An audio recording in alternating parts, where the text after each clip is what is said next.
Assalamualaikum warahmatullahi wabarakatuh. Halo, perkenalkan nama saya Titis Kurniawati. Saya berasal dari Universitas Negeri Semarang dengan program studi Hukum. Nah, di sini saya akan menyampaikan beberapa hal tentang kasus korupsi yang ada di Indonesia. Salah satunya menginvestigasi mengenai kasus korupsi proyek besar Meikarta.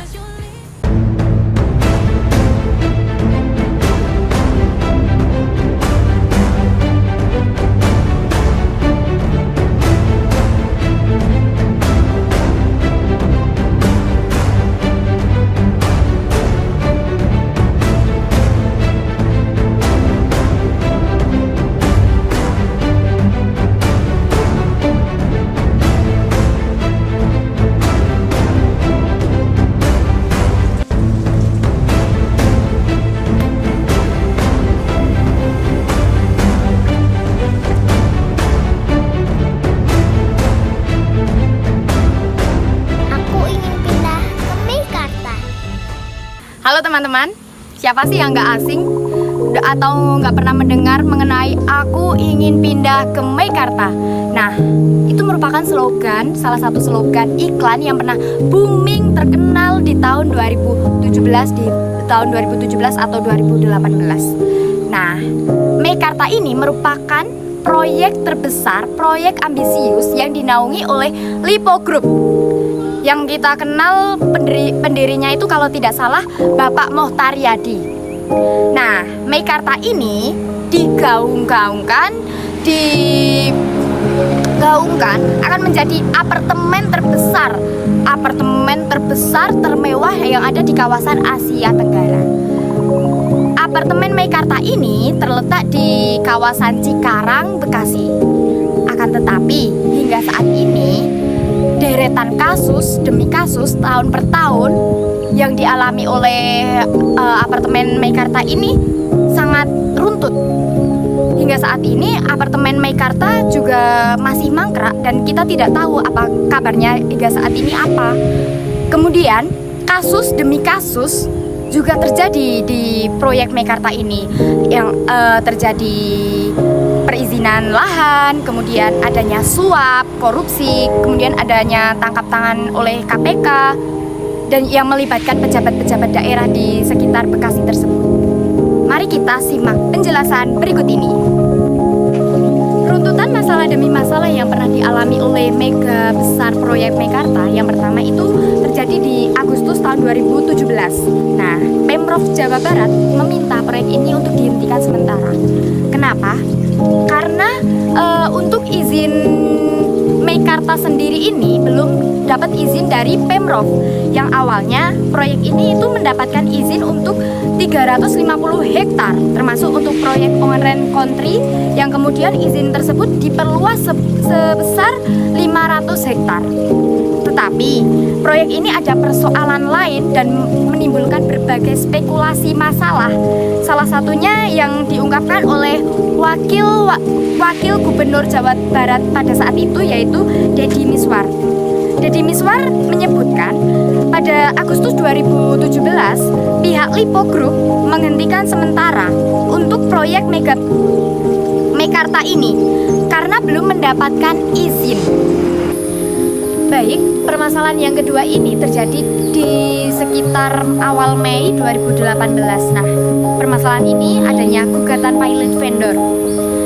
PT Mahkota Sentosa Utama atau MSU yang merupakan pengembang dari proyek Meikarta ini sekaligus anak usaha dari PT Lipo Cikarang digugat pilot oleh dua vendor, yaitu PT Res Trans Logistik dan PT Imperia Cipta Kreasi. Pendaftaran gugatan pilot tersebut dilakukan pada 24 Mei 2018 ke Pengadilan Niaga Jakarta Pusat dengan nomor perkara 68-PDT-Sus-PKPU-2018-PN Jakarta Pusat. Nah, inti dari pokok gugatan tersebut antara lain menetapkan PT MSU atau Mahkota Sentosa Utama dalam keadaan penundaan pembayaran hutang dan segala akibat hukumnya.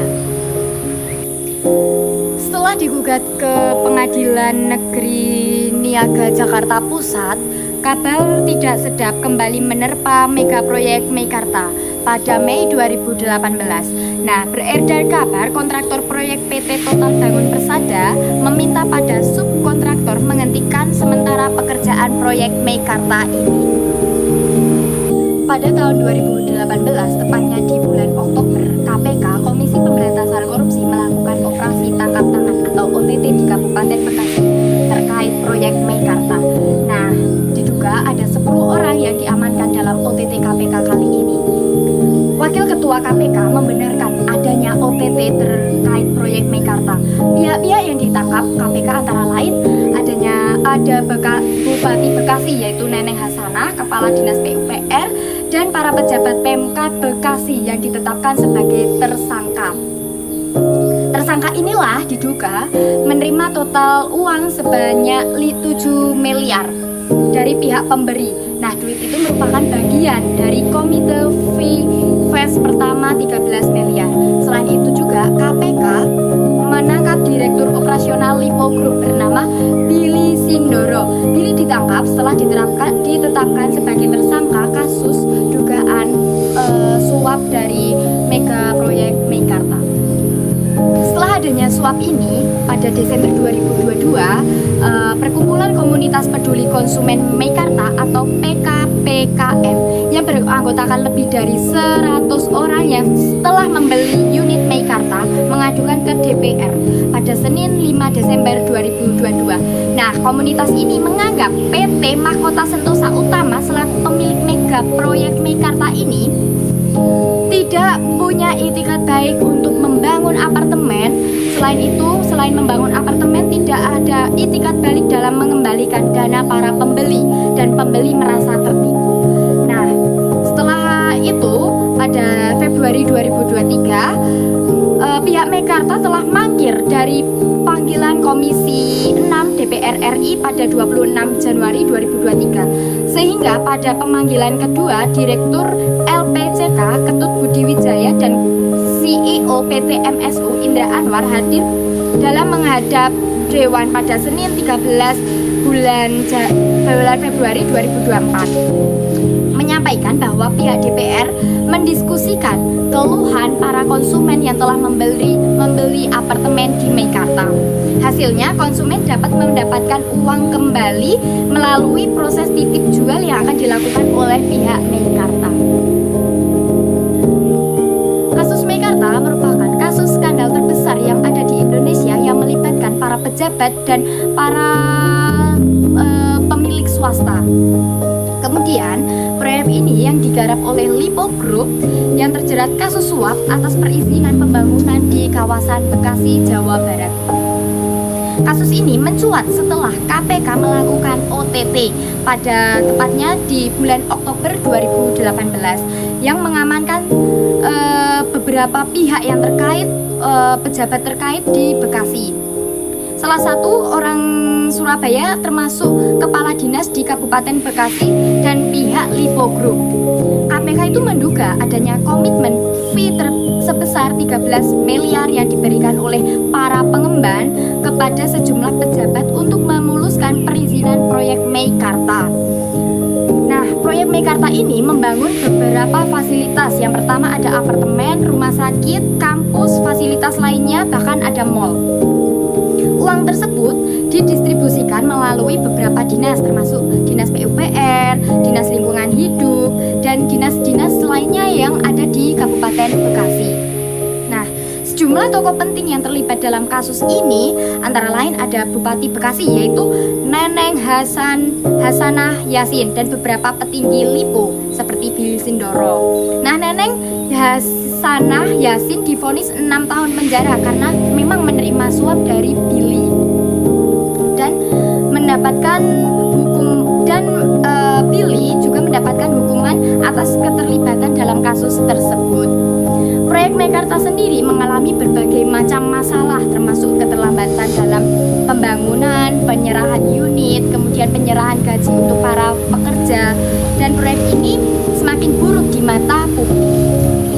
Di sini saya akan mewawancarai beberapa narasumber terkait pendapat mereka mengenai tindakan korupsi. Baik, saat ini saya bersama dengan kakak siapa? Dengan Kakak Ernanda. Oke, kakak Ernanda, bagaimana sih pendapat Anda mengenai perbuatan korupsi? Korupsi itu merusak generasi muda dan harus diberantas. Oke, makasih ya kakak Iya, sama-sama. Fernanda. Baik, saya saat ini bersama dengan kakak siapa? Kak Firin. Oke, Kak Firin. Kak Firin, bagaimana sih tanggapan Anda mengenai perbuatan korupsi tersebut? Korupsi itu sangat merugikan dunia dan juga mematikan dunia. Baik, makasih ya Kak Firin. Sama-sama. Baik, itu tadi merupakan salah satu tanggapan dari narasumber kita yaitu Kak Firin. Menurut dia itu korupsi itu sangat merugikan baik negara maupun dunia. Kita mencari narasumber berikutnya. Baik, di sini saya bersama dengan siapa? Saya Rahma. Oke, Kak Rahma, bagaimana sih pendapat Anda mengenai tindakan korupsi itu? Menurut saya, tindakan korupsi itu sangat merugikan negara dan merugikan masyarakat, sehingga para koruptor harus mendapatkan hukuman yang setimpal. Makasih ya Kak Rahma. Makasih, Bapak. Baik, setelah wawancara ketiga narasumber tersebut, kita dapat simpulkan bahwa korupsi itu sangat merugikan masyarakat, merugikan negara. Nah, maka para koruptor itu wajib diberantas dan agar masyarakat Indonesia itu terbebas dari korupsi. Terima kasih. Sekian investigasi mengenai kasus Meikarta dari saya. Kurang dan lebihnya mohon maaf dan terima kasih. Wassalamualaikum warahmatullahi wabarakatuh.